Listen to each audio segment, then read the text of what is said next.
पिछले एपिसोड में हमने देखा था कि लीजी और प्रिंसेस को लग रहा होता है कि उन्होंने बैड डीमन को खत्म कर दिया, लेकिन बैड डीमन तो मरा नहीं होता है। वो दोबारा से वहां पर आ चुका था और वहां पर आने के बाद वो उन दोनों के ऊपर अटैक करना स्टार्ट कर देता है, जहां पर इस बार तो बैड डीमन ज्यादा पावरफुल दिखाई दे रहा था। और वो जैसे ही प्रिंसेस के ऊपर हमला करने वाला होता है, लीजी वहां पर आकर प्रिंसेस को तो बचा लेता है, लेकिन इससे उसकी जान चली गई थी। पर तब वहां पर प्रिंसेस ने अपनी सारी पावर लीजी को देना स्टार्ट कर दिया था ताकि जल्द से जल्द वो होश में आ सके। इस वजह से लीजी के पास वापस से पावर आने लगती है और वो काफी मेहनत करने के बाद इतना पावरफुल बन चुका था कि वो खुद से दोबारा जिंदा हो सके। जिसके बाद यहाँ से ये एपिसोड शुरू होता है। तो इस एपिसोड की शुरुआत में प्रिंसेस जो होती है वो अभी भी लीजी के वापस से होश में आने का इंतजार कर रही थी। तभी वहाँ पर लीजी होश में आ जाता है, जिसे देखकर तो प्रिंसेस की खुशी का ठिकाना नहीं रहता। वो उससे कह रही होती है, लीजी तुम ठीक हो गए, ये देखकर तो मैं बहुत ही ज्यादा खुश हूँ। जिस पर लीजी कह रहा होता है, हाँ मैं बिल्कुल ठीक हूँ, मैं यहाँ पर इस बैड डीमन को सबक सिखाने के लिए आया हूँ, आप लोग बस यहाँ पर आराम करो, मैं अकेले ही यहाँ पर इस बैड डीमन को खत्म कर दूंगा। लेकिन तब प्रिंसेस उसे शांत करवाते हुए कह रही होती है, लीजी यहाँ पर रुक जाओ, तुम अभी होश में आओ ना, तो तुम्हें थोड़ा सा आराम कर लेना चाहिए। मेरा जो जनरल है वो बैड डीमन के साथ फाइट करने के लिए गया है, वो उसे संभाल लेगा, अगर बाद में जरूरत पड़ी तब तुम आ जाना। इधर हम जनरल और बैड डीमन के बीच हो रही फाइट को देख पाते हैं, जहाँ दोनों ने अपनी पावर का इस्तेमाल करते हुए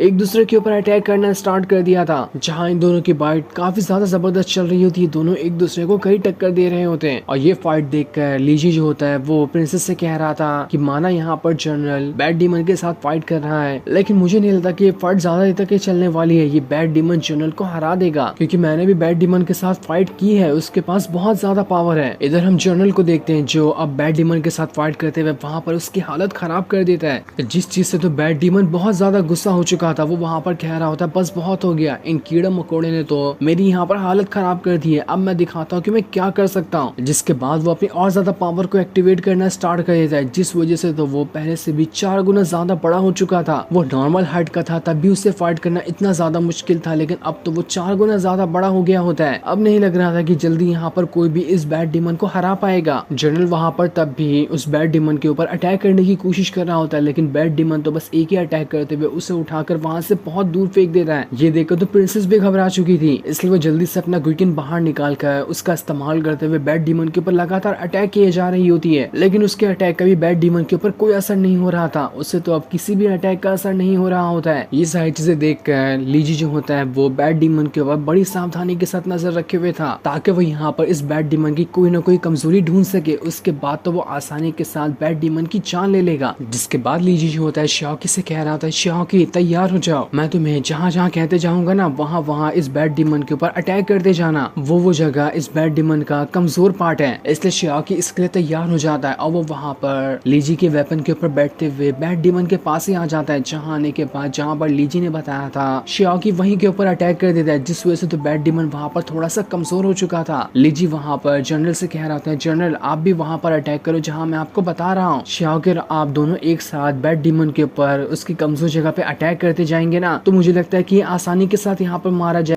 इसलिए श्याओकी और वो जो जनरल होते हैं दोनों ने बैड डीमन के कमजोर हिस्से के ऊपर अटैक करना स्टार्ट कर दिया था, जिस वजह से तो बैड डीमन की यहाँ पर हालत खराब होने लगती है। लेकिन तब भी वो यहाँ पर जल्दी हार मानने वालों में से नहीं था, उसके ऊपर काफी सारा अटैक लग चुका होता है। फिर भी वो यहाँ पर अपनी पावर का इस्तेमाल करते हुए जनरल और लीजी को सबक सिखाने की कोशिश कर रहा था। लेकिन श्याओकी और जनरल भी वहाँ पर रुकने के लिए तैयार नहीं थे, वो लोग लगातार कई सारे अटैक उसके ऊपर करते जा रहे होते हैं। पर अब यहाँ पर बैड डीमन इस चीज से बहुत ज्यादा गुस्सा हो चुका था, वो यहाँ पर इतने ज्यादा अपनी पावर को अनलीश करता है कि उसके ऊपर जनरल और श्याओकी का जितना भी अटैक लगा था वो सारा का सारा अटैक निकलकर दूर फेंका जाता है। और अब यहाँ पर बैड डीमन वापस से नॉर्मल हो चुका था, वो भी अपनी पूरी पावर के साथ। पर यही तो लीजी की चाल थी, वो जो अटैक बैड डीमन के ऊपर हुआ था उस अटैक को अपनी बॉडी के ऊपर से निकालने की वजह से जहाँ जहाँ से वो अटैक निकला होता है वहाँ की जगह पर बड़े बड़े होल हो जाते हैं। उस होल के अंदर से तो बैड डीमन की सारी पावर बाहर फेंकाने लगी थी। ये देखकर तो वो एकदम घबरा जाता है, लेकिन जब तक वो यहाँ पर कुछ सोच समझ पाता इससे पहले ही वो एकदम जोरदार धमाके के साथ टुकड़ों में बदल जाता है। अब तो ऐसा लग रहा था कि यहाँ पर बैड डीमन सच में मारा गया होगा, वो दोबारा यहाँ पर नहीं जिंदा हो सकता। जिसके बाद जनरल जल्दी से भागते हुए प्रिंसेस के पास आता है ताकि देख सके कि प्रिंसेस यहाँ पर ठीक भी है या फिर नहीं। वो वहाँ पर लीजी से भी कह रहा होता है, लीजी तुमने यहाँ पर अभी कैसी टेक्निक का इस्तेमाल किया, ये तो कमाल की थी, तुमने आसानी के साथ बैड डीमन के कमजोर हिस्से को स्टडी किया, उसके बाद हमने वहाँ पर अटैक किया तो देखो बैड डीमन खत्म हो चुका है। सच में ये प्रोवाइड करके तो मजा ही आ गया। तुम्हारा शुक्रिया जो तुमने इतने अच्छे से हमारी यहाँ पर मदद की, वरना हमें नहीं लग रहा था कि बैड डीमन को हम यहाँ पर हरा पाते। जो सुनकर तो लीजी भी वहाँ पर थोड़ा थोड़ा शर्मा जाता है क्योंकि यहाँ पर उसकी तारीफ हो रही थी। अगले सीन में हम लीजी को प्रिंसेस के स्पिरिचुअल वर्ल्ड के अंदर देखते हैं। वहाँ पर आने के बाद उसे प्रिंसेस का एक स्टैचू दिखाई देता है जो कि काफी ज्यादा डैमेज हो चुका था। ये देखकर लीजी हैरान रहता है कि यहाँ पर तो प्रिंसेस का स्टैचू इतना ज्यादा डैमेज कैसे हो गया। शियाकी वहाँ पर अपनी हेवनली बुक का इस्तेमाल करते हुए ये देखने की कोशिश करता है कि यहाँ पर हुआ क्या। तब उसे पता चलता है कि प्रिंसेस ने यहाँ पर अपनी काफी ज्यादा पावर को लीजी को ही दे दिया था। इस वजह से यहाँ पर प्रिंसेस की जो सोल थी वो काफी ज्यादा डैमेज हो चुकी है। उसे ठीक करने का जो रास्ता है वो भी काफी ज्यादा मुश्किल है, जिसपे लीजी कह रहा होता है चाहे कुछ भी क्यों ना हो जाए, प्रिंसेस ने यहाँ पर अपनी पावर का इस्तेमाल करते हुए मेरी जान बचाई, तो मेरी भी जिम्मेदारी है कि मैं यहाँ पर प्रिंसेस की जो सोल है उसे वापस से ठीक करने की कोशिश करूँ। चाहे कुछ भी क्यों ना हो जाए, मैं प्रिंसेस की सोल को वापस से पहले जैसा कर दूंगा। जिसके बाद लीजी वहाँ पर अपनी पावर का इस्तेमाल करते हुए वो सारी पावर प्रिंसेस के अंदर ट्रांसफर करने की कोशिश कर रहा होता है ताकि वो प्रिंसेस की सोल को यहाँ पर रिकवर कर सके। और काफी देर की मेहनत के बाद प्रिंसेस वहाँ पर होश में आ जाती है। जनरल ये देखकर हैरान था कि प्रिंसेस तो ऐसा लग रहा है कि वापस से रिकवर हो चुकी है। वो एकदम ज्यादा हैरान था कि यहाँ पर इस लीजी के पास ऐसी कौन सी टेक्निक आ गई है जिसका इस्तेमाल करते हुए ये इतने बड़े बड़े काम करते जा रहा है। लीजी वहाँ पर प्रिंसेस से कह रहा होता है देखो मैंने अभी यहाँ पर सिर्फ तुम्हारी पावर को रिकवर किया है, तुम्हारी जो इनर सोल डैमेज हुई है ना वो अभी रिकवर पूरी तरह से नहीं हुई, उसे तुम्हें रिकवर करना पड़ेगा। एक सोल ब्रेकर ही उसे रिकवर कर सकता है। सोल ब्रेकर की तुम चिंता मत करो, मैं वो पावर को गेन कर लूंगा, लेकिन बस तुम्हें इतना काम करना है कि जितनी पावर की तुम्हारे पास सोल है ना उतनी ही पावरफुल कोई चीज तुम्हें एब्सॉर्ब करनी पड़ेगी ताकि तुम्हारे पास उतनी पावर आ जाए। उसके बाद मैं अपनी डिवाइन हीलिंग टेक्निक का इस्तेमाल करते हुए तुम्हारी ब्रोकन सोल जो है उसे ठीक करने की कोशिश करूंगा। उसके बाद तो तुम पूरी तरह से रिकवर हो जाओगी और अपनी स्पिरिट का भी इस्तेमाल कर पाओगी, जो स्पिरिट तुम्हारे सोल डैमेज होने की वजह से नहीं कर पा रही हो तुम। जो सुनकर तो जनरल भी हैरान हो जाता है कि ये प्रोसेस तो मुझे बहुत ही ज्यादा खतरनाक लग रहा है, लेकिन लीजी बता रहा होता है कि प्रिंसेस आप सारी चीजें मुझ पे छोड़ दो, मुझसे जो हो सकेगा मैं वो करने की कोशिश करूंगा ताकि मैं आपकी जो सोल डैमेज है उसे ठीक कर सकूं। अभी मैं यहाँ से उसी स्पिरिचुअल माउंटेन पे जा रहा हूँ, वहाँ पर से अपना काम खत्म करने के बाद मैं वापस से आपके पास आऊंगा और उसके बाद मैं यहाँ पर अपनी जान लगा दूंगा ताकि मैं आपको पूरी तरह से रिकवर कर सकूं, क्योंकि आपने अपनी पावर देकर मुझे बचाया था और मेरी जिम्मेदारी बनती है कि मैं भी आपको यहाँ पर पूरी तरह से ठीक कर दूं। जो सुनकर प्रिंसेस एकदम ज्यादा खुश भी हो जाती है और वो वहाँ पर काफी ज्यादा शर्मा भी रही थी। ऐसा लग रहा था कि वो भी धीरे धीरे करते हुए लीजी को थोड़ा थोड़ा पसंद करने लगी है। जिसके बाद लीजी कुछ देर के आराम करने के लिए घोड़ा गाड़ी के बाहर आ जाता है और वहाँ आने के बाद वो बस प्रिंसेस को ही वहाँ पर लेटे लेटे याद कर रहा था। तभी वहाँ पर प्रिंसेस भी आ जाती है, जिसे देखकर तो लीजी हैरान रह जाता है। वो प्रिंसेस से कह रहा था प्रिंसेस आप यहाँ पर बाहर क्या कर रही हो। प्रिंसेस वहाँ पर उससे कह रही थी लीजी तुमने कहा कि तुम उस स्पिरिचुअल माउंटेन के ऊपर जा रहे हो और कल सुबह सुबह यहाँ से निकल जाओगे, तो मैं क्या कह रही थी कि मैं भी तुम्हारे साथ जाना चाहती हूँ, क्या तुम मुझे अपने साथ ले जाओगे। ये मेरी एक छोटी सी रिक्वेस्ट है और प्लीज इसके लिए मना मत करना। लीजी उससे कह रहा था नहीं नहीं प्रिंसेस आप वहाँ पर नहीं जा सकती, आपको पता है ना कि उस माउंटेन पे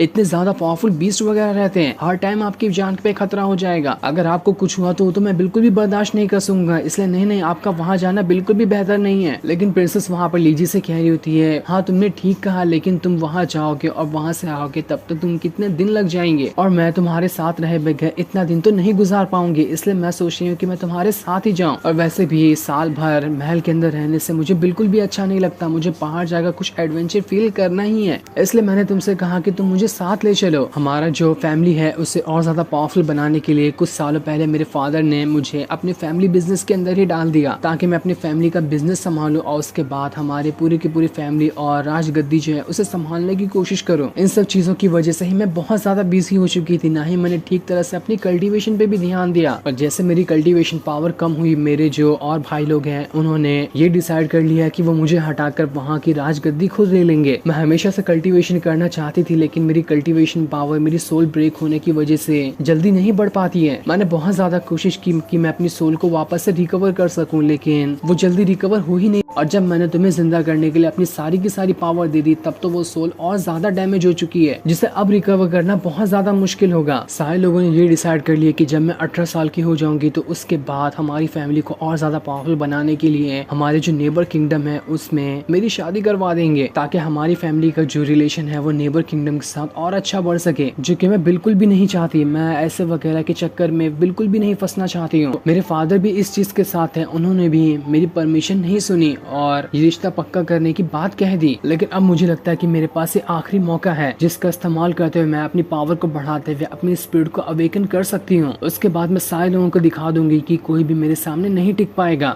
जो मुझे सही लगेगा मैं वो करूंगी और अपने सारे दुश्मनों को सबक सिखा दूंगी। इसलिए मैंने तुमसे कहा कि तुम भी मुझे अपने साथ ले चलो, क्योंकि मुझे सबसे पहले कल्टीवेशन को सीखना होगा, उसके बाद ही मैं अपनी स्पीड को अवेकन कर सकती हूँ। तो बताओ लीजी, अब भी तुम मुझे अपने साथ ले जाने के लिए तैयार हो या फिर नहीं? ये सुनकर तो लीजी भी हैरान रह जाता है कि बेचारी प्रिंसेस की लाइफ तो काफी ज्यादा मुश्किलों से भरी हुई है। इसलिए वो उससे वादा कर लेता है कि ठीक है, मैं तुम्हें अपने साथ भी ले जाऊंगा और दुनिया के हर खतरों में तुम्हारे सामने खड़े रहूंगा और तुम्हारी कल्टीवेशन पावर बढ़ाने में भी मदद करूंगा। जो सुनकर तो प्रिंसेस हद से ज्यादा खुश हो जाती है और वो बहुत ही ज्यादा शर्मा भी रही थी। लीजी वहाँ पर प्रिंसेस के साथ पिंकी प्रॉमिस करने कह रहा है कि मैं यहाँ पर तुमसे वादा करता हूँ, मैं तुम्हारी स्पीड को अवेकन करके दिखाऊंगा, तो तुम भी मुझसे वादा कर लो कि तुम हमेशा मेरा साथ दोगी। जिस पर प्रिंसेस भी वहाँ पर उससे पिंकी प्रॉमिस कर लेती है। इस वजह से तो दोनों काफी ज्यादा खुश लग रहे थे वहाँ पर, और अब लगता है कि यहाँ से इनके नए सफर की शुरुआत होगी। अब प्रिंसेस के जनरल को इस बारे में जैसे पता चलता है कि प्रिंसेस यहाँ पर लीजी के साथ जा रही है, वो उसे मना कर रहा होता है कि प्रिंसेस, माना कि आप यहाँ से जा रही हो, लेकिन कम से कम मुझे तो अपने साथ ले चलो, मैं आपको अकेले ऐसे नहीं छोड़ सकता। लेकिन प्रिंसेस कह रही होती है, जनरल आप कब तक की मुझे प्रोटेक्ट करते रहेंगे? देखो वैसे भी मैं अकेले कहाँ जा रही हूँ, मेरे साथ तो लीजी जा ही रहा है ना, वो मुझे प्रोटेक्ट कर सकता है। और वैसे भी मुझे अपनी कल्टीवेशन पावर को बढ़ाना होगा ताकि मैं अपने कोर के जो कल्टीवेशन है उसे और ज्यादा इंक्रीज कर सकूं, उसके बाद ही मैं अपनी स्पीड को अवेकन कर पाऊंगी। आपने बचपन से मेरी मदद की और हर टाइम पे और हर खतरे में मेरा साथ दिया, लेकिन अब यहाँ पर मैं आपका शुक्रिया करना चाहती हूँ इन सारी चीजों के लिए। लेकिन आप यहाँ पर बस मेरी एक छोटी सी रिक्वेस्ट मान लो कि मुझे यहाँ से जाने दो। लीजी वहाँ पर जनरल से कह रहा होता है, अरे यार जनरल, तुम इतना ज्यादा परेशान क्यों हो रहे हो? मैं हूँ ना साथ में। प्रिंसेस के ऊपर कोई खतरा आएगा तो उससे पहले मैं उस खतरे को झेलने की कोशिश करूंगा, तो इसलिए तुम बिंदास बेफिक्र होकर यहाँ से चले जाओ। जिस पर जनरल कह रहा होता है, अच्छा ऐसी बात है तो ठीक है, मैं भी यहाँ पर तो देखूं कि तुम किस तरह से प्रिंसेस को प्रोटेक्ट कर पाते हो। वो वहाँ पर एक सर्कल बना लेता है और लीजी से कह रहा होता है, मैं देखता हूँ कि अगर तुम्हारे अंदर पावर है तो तुम मुझे यहाँ पर इस सर्कल से बाहर निकाल कर दिखाओ, तब मैं तुम्हें नहीं रोकूंगा प्रिंसेस को साथ में ले जाने के लिए। और अगर यहाँ पर तुम इस काम में फेल रहे तब तो मैं तुम्हें यहाँ से जाने नहीं देने वाला। इसलिए लीजी वहाँ पर जनरल के पास आ जाता है और उसके ऊपर अटैक करते हुए उसे उस सर्कल से बाहर करने की कोशिश कर रहा था। लेकिन जनरल जो होता है वहाँ पर लीजी को उठा उठा कर फेंके जा रहा होता है, वो तो वहाँ पर उसका मुकाबला कर ही नहीं पा रहा था। लीजी वहाँ पर अपने वेपन का भी इस्तेमाल करता है, लेकिन तब भी यहाँ पर कोई फायदा नहीं होता। जनरल के पास लीजी से ज्यादा पावर लग रही थी, इसलिए लीजी वहाँ पर अपने वेपन के कई सारे डुप्लीकेट बना लेता है और उन सारे के सारे डुप्लीकेट को जनरल की तरफ ही फेंक देता है। लेकिन जनरल भी अपने भाले का इस्तेमाल करते हुए उन सभी अटैक से बच चुका था और वो दोबारा से